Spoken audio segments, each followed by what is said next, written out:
Taoiseach, I want to read into the record the testimonies of two women who were sexually abused by Leo Hickey, their principal in Dunderrow National School in Kinsale. One said, "Sometimes, while abusing me with his right hand, I would see him put his left hand inside the clothes of the lower part of the body of the girl beside me. This could last for the duration of the class." Another said, "I remember feeling something hard pressed against the small of my back, and I remember wondering what this hard object was. I thought it was something in his pocket. This seemed to happen for a long time, but it probably lasted 10 minutes. I remember wanting to get out to play before the break would be over." Taoiseach, these women and 17 of their schoolmates are rightly seeking redress for what was done to them as children. They were failed by every system that was supposed to protect them, and they are still being failed today. Taoiseach, Leo Hickey was eventually convicted, while the state managed to evade all responsibility. I spoke to Louise O'Keeffe today, who spent 16 years fighting to change that. The state fought her, in her words, tooth and nail every step of the way, pursuing her through the courts and aggressively seeking legal costs against her. In 2014, she finally won at the European Court of Human Rights, which found the state had failed in its duty to protect children. That judgment should have been a turning point. Instead, in a textbook Irish government approach to how it treats survivors of abuse, the redress scheme excluded the very people it was supposed to help.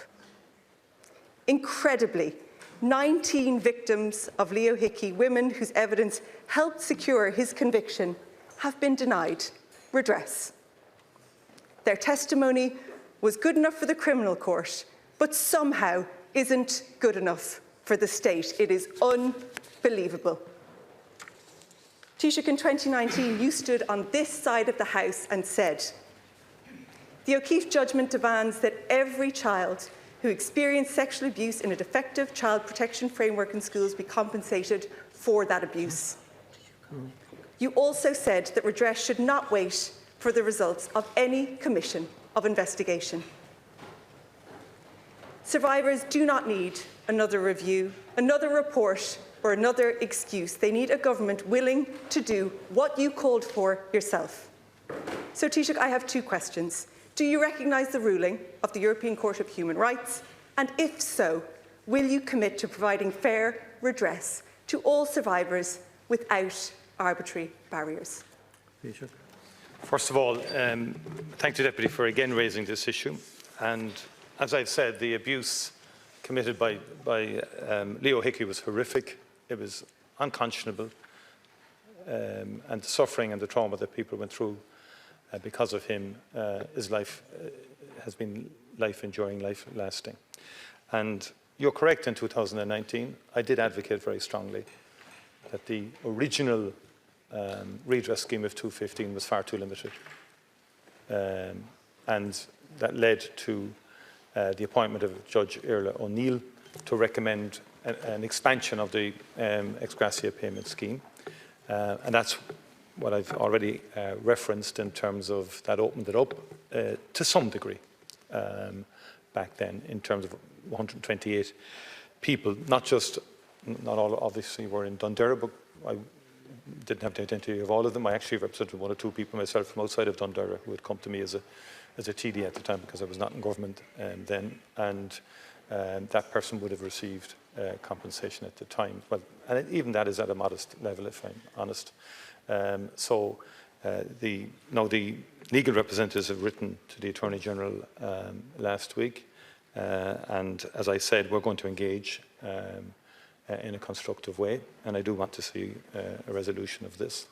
But there are wider implications also, and in the context of what emerged in the last number of years in some religious-run secondary schools, which led to the scoping inquiry, which has recommended a full inquiry, which we've established, into abuse in primary schools and all schools across the length and breadth of the country.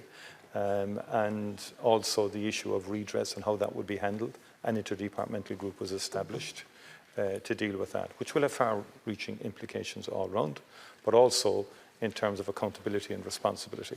The established mechanism was that where schools were run by the diocesan authorities or run by religious orders, it was those who were primarily culpable in terms of abuse that happened. In the context of Dunderrow, of course, in the 1960s, this was pre any official guidelines from the state or government to these patron bodies in respect of safeguarding children and in respect of guidelines that we have today, like Children First, and we have a far greater framework of laws and of guidelines to try and protect children, which did not exist then. And that is the area where the European Court found the state culpable in respect of that the adequate safeguarding was not provided to schools at that particular time. So we will take this forward and we'll revert back to the House in due course. Deputy Cairns. Taoiseach, what you've highlighted there is a well-established practice of the Irish state. So at the hands of the state, people are seriously and systematically abused. They try to seek justice. There's delay, interdepartmental group, commission of investigation, redress scheme that's blatantly cruel and excludes the people who need it. Do it all again. Another redress scheme that doesn't work again. Delay, consult. You said today that you should positively engage and listen to these people. I spoke to Louise O'Keeffe this morning and she said that she met you in March 2025. You said you get back to her in a month. She hasn't heard from you since. This isn't engaging positively. She went to the European Court of Human Rights after fighting the state for over a decade. She won.